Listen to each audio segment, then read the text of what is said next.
So when I asked my wife, is it okay if I talk about Israel in my sermon, she said, whatever you do, don't talk about the elephant in the room. So I'm going to give a sermon about the elephant in the room. And then you can say later, you should have listened to your wife. The elephant's with me every day, and I know it's with you. And so I'm going to do my best to talk about it. I hope, and Yom Kippur I probably won't be, and I hope that for years going forward I can go back to sermons about our connection to God, as my sermons on Yom Kippur will be. Let me tell you, when I was studying at Harvard Divinity School many years ago, I took a course on American religion from the Puritans through the 19th century. And I wrote my research paper on Unitarian ministers in the North during the period of slavery.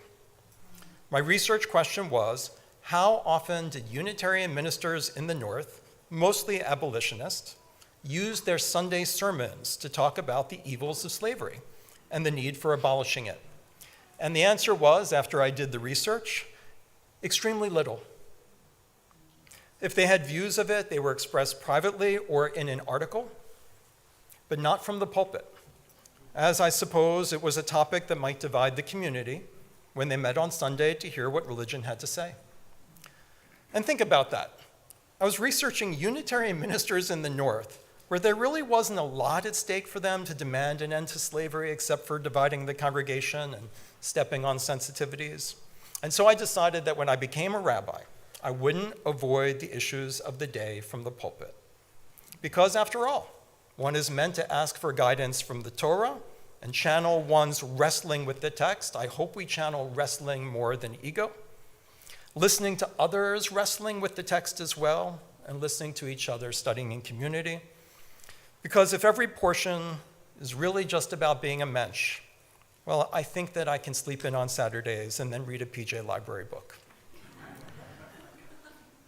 That's not a recommendation, by the way, to sleep in. The library book, okay. My desire to speak about the issues of the day resonates with what young people say they want. And when I'm talking about young people, I mean everyone younger than us, okay? That's why they like Rabbi Sharon Brous, and that's why she's so popular, and I love Rabbi Sharon Brous too, because she's prophetic. And in times like ours, we are waiting for our rabbis to be prophetic. But here's the rub. Sharon Brous is only prophetic to the people who already agree with her. So we all want a prophetic, I do anyway. We want a prophetic rabbi, but the speaking truth to power only means something when they're agreeing with you. Because when they speak against you, then it's not so great, and suddenly it divides the congregation. How often have I been told, what you said today, Rav Nadav, was really important, when the person agreed with me. And the same person another time, I just don't know why you have to bring in these politically charged topics. So I'm mindful of these things, and I've done my best to balance the two. And I really just do what I'm called to do. It's really not very intentional when I give my divrei Torahs. It's called our spiritual practice of wrestling with God and wrestling with the text. I read the Torah portions. Things nag at me. I feel like I have to address them because I feel like the nagging is coming from God, and they generate questions, and sometimes they generate outrage, and that usually leads to more questions in my divrei Torah, and I try to open those questions up and the commentaries. I try to lay forth the debate, and sometimes I say, I'm in this camp. And so I'm mindful that I do sometimes tell you what I think, but I trust that you can go to your lunch tables afterward and be in the other camp. And based on what I overhear at Kiddush at Beth Israel, you seem perfectly comfortable doing that. The first century historian Flavius Josephus famously recounted that the Jewish state was defeated not because our outside enemies overcame us, but because internal divisions made us weak. He wrote, and for me it's a shofar blast, I think about it a lot, I've quoted it before. Josephus wrote, "We are, it seems, mostly courageous against ourselves."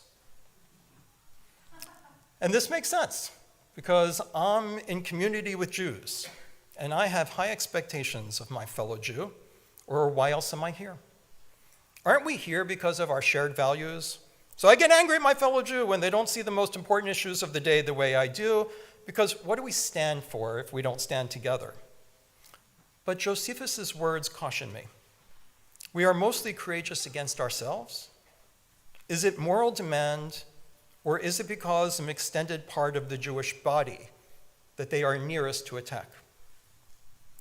The Talmud goes even further than Josephus, and like the princess and the pea, and that's a shout out to my father, it's his favorite allegory. Like the princess and the pea, the Talmud tells a tale that the Romans conquered Jerusalem because the divisions were caused by a series of events based on two Jews who didn't like each other in the first place. And then there was a misunderstanding of dinner invitations. One accepted the invitation from the other was angry he showed up, their egos got in the way, they wouldn't listen to each other, and it led to resentment, and then the pea eventually led to destruction. So we all want a prophetic rabbi, but we usually want one who speaks for us and makes the other side listen. I believe the study of Jewish texts is meant to give us a space to hear both God and each other, and I'm going to try to do that, and I'm going to take a chance with our text I'm going to share. And I'm trying to follow the advice of the rabbis in our tradition, and today Rabbi Aaron Kula, who says, the piece of Torah that most offends you is the one that you have to sit with the longest. I love our tradition. It is my hope, though risky, that it helps us hear each other. But you can always go to your lunch tables afterward and say I chose the wrong text. Over the last 2 years, I've been asked several times to teach traditional Jewish sources on the halakha of war, and I have declined for 2 reasons. First, it's not an area I have expertise in, and in Ann Arbor, you don't stand up at the bima and talk about something you don't have expertise in. And second, because the only halakhic source I know is Maimonides' Code of Jewish Law, the Mishnah Torah, which is one of the 2 great tractates of Jewish law. And it has a tractate called Kings and Their Wars. And as far as I know, no one wants to touch it with a 10-foot pole, except ultra-nationalist Haredim. And I can see why. First, it's not clear whether and how it would apply in a time of no king, and we certainly don't have a king, although we have people who seem to want to be king. Second, the 12th century halakhicists, of course, lived during the 2,000 years where our people were deprived of our homeland. So with all due respect to one of the most brilliant sages of our tradition, it's hard not to find his halakhic derivations made in a vacuum, or maybe a product of his imagination. And third, the material is not the oseh shalom we are far more comfortable with. It does not mince words about killing. And better to leave it in a dusty drawer. Maybe it's better if it hadn't been written at all. But I'm going to share it with you. Maimonides, the great halakhicist and maybe one of the greatest geniuses of our entire tradition, he lived in 12th century Spain, lived in Cordova, until his family was forced to convert to Islam. So he moved to Morocco and then to Egypt. He visited Israel on pilgrimage where he saw the Crusaders, and he is famous for raising money to ransom Jewish hostages held by the Crusaders. So he was not immune to experiencing hatred against Jews and persecution, but he did live during that period when Jews had no power and no power to rebel. So the first thing he writes is that there are 2 kinds of war. There is obligatory war, and there is elective war, optional war. It's a pretty short tractate, and I'm going to teach you all of it. An elective one is one that is fought for territory, for resources, or for political or strategic gain. An obligatory war is one where the other side is seeking the destruction of Israel, which is taken for granted by Rambam as a Jewish state, albeit with others living in it as historically. They are seeking the destruction of Israel and ultimately for Jews. Some see the present conflict in our congregation as one in which our enemy is seeking land and self-determination in that land. It's a fight for Palestinian nationhood and sovereignty as part of a 2-state solution. Others no longer see the other side as seeking its own state alongside ours, but that they are sincere in their proclamations of eradicating the Jewish state and calling for the discrimination and targeting of Jews that is meant to legitimize, ultimately, death to Jews. What does globalize the Intifada mean? Is it a movement for the two-state solution or something else? And I feel that the prophetic voices coming from us are prophetic voices coming from the one side or the other. The exact two kinds of war that Rambam states in this difficult tractate, to me, are a mirror of ourselves. In an obligatory war, and Rambam drives all of this from taking all the verses from the Torah, many of them the ones we want to skip over.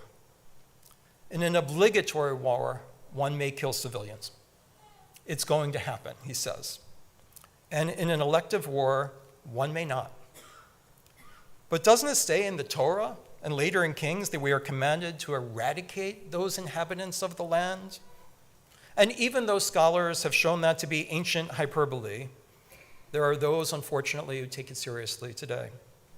So Rambam actually codifies here that all of the nations the Torah portions were commanding us to eradicate in the land no longer exist.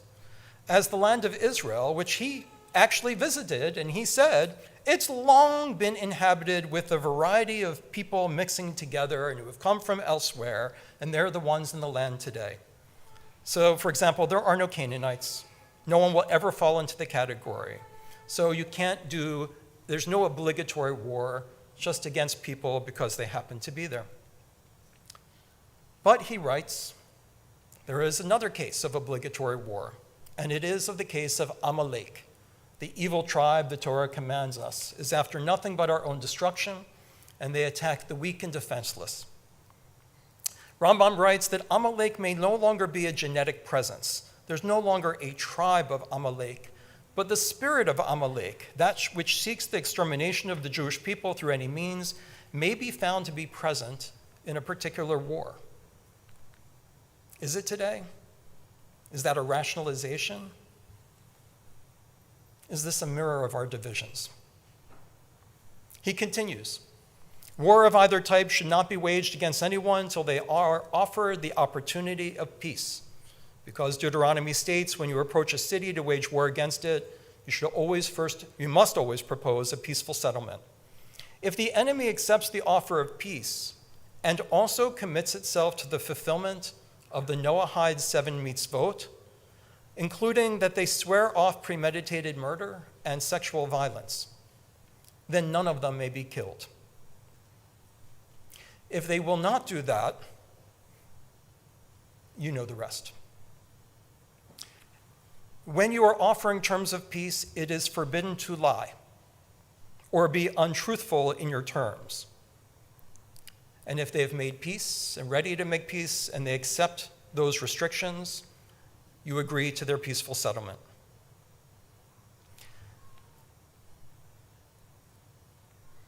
If the war is obligatory under these terms, you can expect women and children will be killed. But if it is a war for strategic gain, it is absolutely forbidden. In all cases, we must follow Joshua's example, in which Joshua, when entering Canaan, gave everyone time to flee. And he said, we only have battle with those who desire war. Continues, when battle takes place and a siege is placed around a city to conquer it, the siege may not be surrounding the city on all 4 sides, only on 3. A place should be left, if this is either category of war, for the inhabitants to flee, and for all those who desire to escape with their lives. And furthermore, during any siege, one may not cut down the produce-bearing trees outside a city, nor prevent an irrigation ditch from bringing water to the people inside, so that the water sources dry up. And what this means is not the environmentalism that we are used to from that source, but rather that it is forbidden to cut off a food source to a population. It is potentially permissible, according to Rambam, for a brief battle purposes, but you cannot cut off the water supply or the food supply beyond a temporary siege, for that is not the Jewish thing to do. It's very painful material. And the question is, Do we avoid the kind of rage in our soul and in our minds over what is going on? Can we see the other side, tormented by a category that we would say, Maimonides, please don't apply that category? Are we really willing to take out the book from the dusty drawer and let it be a mirror to ourselves and our community? And if we do that, can we see our ancestors struggling with what has so tragically become painfully relevant? The Jewish community, our community, is divided.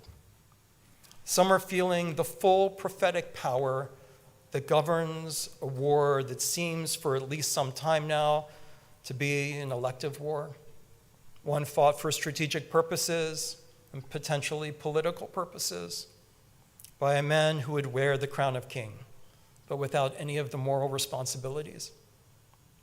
And some are feeling the prophetic power that governs a war with an enemy whose intent is not a state of their own, but a destruction of the Jewish state and its inhabitants and a global intifada of gullible or like-minded allies. So what do we expect from our Jewish community? A prophet is one who is filled with feeling what God is feeling, what is happening in the universe, and it spills right over. We've become accustomed to expect the communities in our lives to mirror ourselves. From our news sources, which are tailored to what we expect and want to hear, to the willing cooperation of corporate algorithms, to the consumer mentality of, well, I have expectations here. I pay something.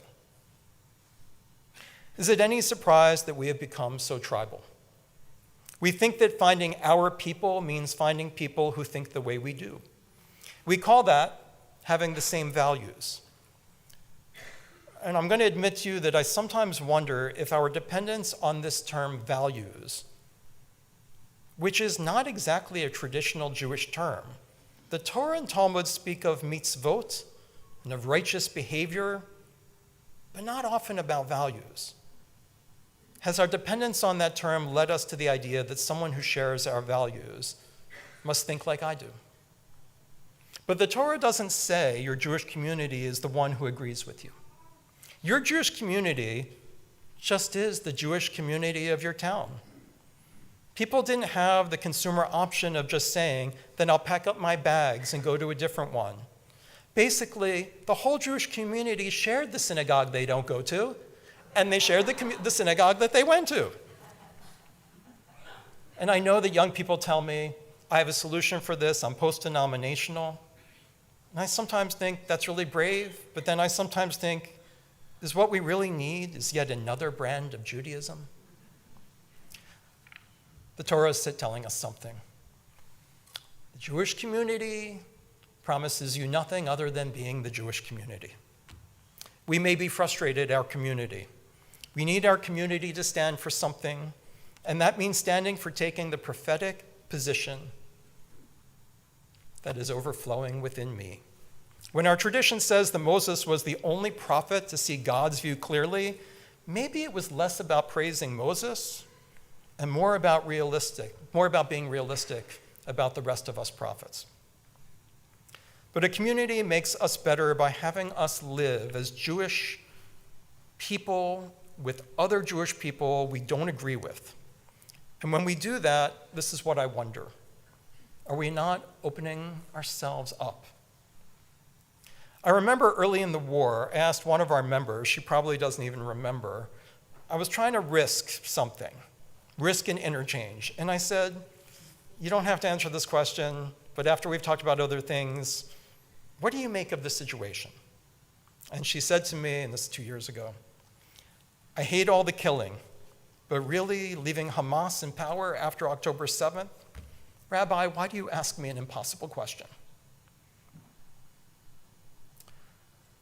I had someone this year, and I don't want you to guess who it is, but they made an appointment and they came to my office. Now, this person is pretty much the most humble person that I've ever met. They never have a trace of ego. They are so self-effacing. And they came to my office to make an appointment with the rabbi to yell at me. And they yelled at me about the positions I take and not feeling the other position. And they wanted to know, among other things, what are your news sources? And I told them. I think some of them were like, I thought so. And then some of them were like, oh, really? That was interesting. I'll tell you something. Okay, PBS NewsHour, NPR, and what's it called, the Free Press. Okay, those are main ones for me, New York Times. So they're like, that was interesting. This person risked a conversation with me. Look, I know I'm not really that intimidating, but I think I'd be pretty intimidated to go to the rabbi's office and tell them they're all wrong about what's going on. I learned something in the conversation, and I don't mean I just learned to respect them or to love them. They actually started changing my mind a little bit. I think I've had conversations with people, and they asked me my views. They wasn't one-sided. Maybe something I said changed their mind. You know, the great architect of conservative Judaism, Solomon Schechter, said that the essence of High Holy Days, the essence of Teshuvah, is realizing that none of us are infallible. There's always more to learn, and there's always more to hear. But we have to find a place of humility inside of us. I was impressed by an article that came out last week by Larissa Phillips because I related it to it so much, and I can give people the link someday after the holiday. She spoke about the fact that she grew up with a certain set of values, and her parents were all the way on one side of the spectrum, and she was on that side of the spectrum. But in the years, especially after October 7th, and certainly even a little bit before that, she started having questions about the values she grew up with, and it meant that she was slowly losing her friends. So she started by saying, I'll just pretend I'm one of them, and on Facebook, I'll post what they're posting, and I'll make sure that I signal in the right ways. And then she said, then I decided I'm going to start emailing links to articles and posting, you should read this and you should read that. And she lost friendships over it. And then she was asked to go on a podcast about friendship. And she was really excited, she writes, because she went on there and she said, yeah, I used to have all these ideas and my friends won't listen to the truth about like what's really going on. And she thought on the podcast, she writes, that she could settle some scores and like, you know, get energy from those listeners saying, I'm so glad you told them off. But that's not what the podcasters wanted from her. What they wanted from her is, did you really try to talk to them? Instead of just venting. And the more she vented, the more she realized she was in the wrong. She hadn't really made an attempt to actually ask them, and there was a counselor there, a mediation counselor, who just asked simple questions on the podcast, like, do you ever tell them I really, really value this friendship, and I have a feeling you're on the opposite side of some of these really important issues with me, and can we just talk about, are we gonna just ignore the elephant in the room? Or can we talk about it a little bit? And can you do that in a safe way? I want to admit to you that I have not been doing that. It's been 2 years. I just wasn't there. I told you last year where I'm at, which is I was still sitting Shiva. And I couldn't have those conversations. And I've been feeling kind of lonely because I don't really know what, you guys are my only friends. So there are no other friends outside of this. So you're streaming or in this room. I haven't had too many conversations with you. I mean, you hear things I say from the Bima, and you make assumptions, maybe you want to send me an article. I think it's time in this coming year that we heal our relationships with our fellow human being, which is what Rosh Hashanah calls us to do. And I don't know if I can heal those rifts without honest and brave and risky conversations in which I ask another person for their emunah, for their trust. And I practice that trust myself.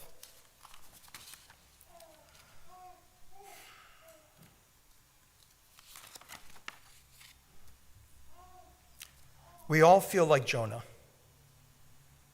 We have a message, but we are convinced of some vague combination of we don't have a proper audience, or if we did, the guilty will somehow get away with it anyway.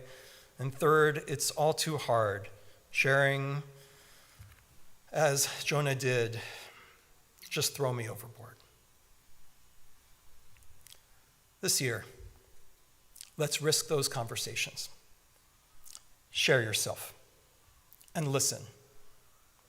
High Holy Days is calling us to the idea that when we are willing to be in community, truly be in community, and stand in community, it is not unanimity that God is examining us for.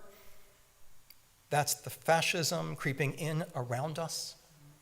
That is Satan beckoning us toward, but using our own voice to articulate. God is looking for that emunah, trust in God, a trust in each other that leads to making each of us better, each bringing out that spark of us, and yes, that prophetic part of us that feels it all so deeply down to our core, but is still not the entire picture. We find our path to teshuvah, to God, together. Shana Tova.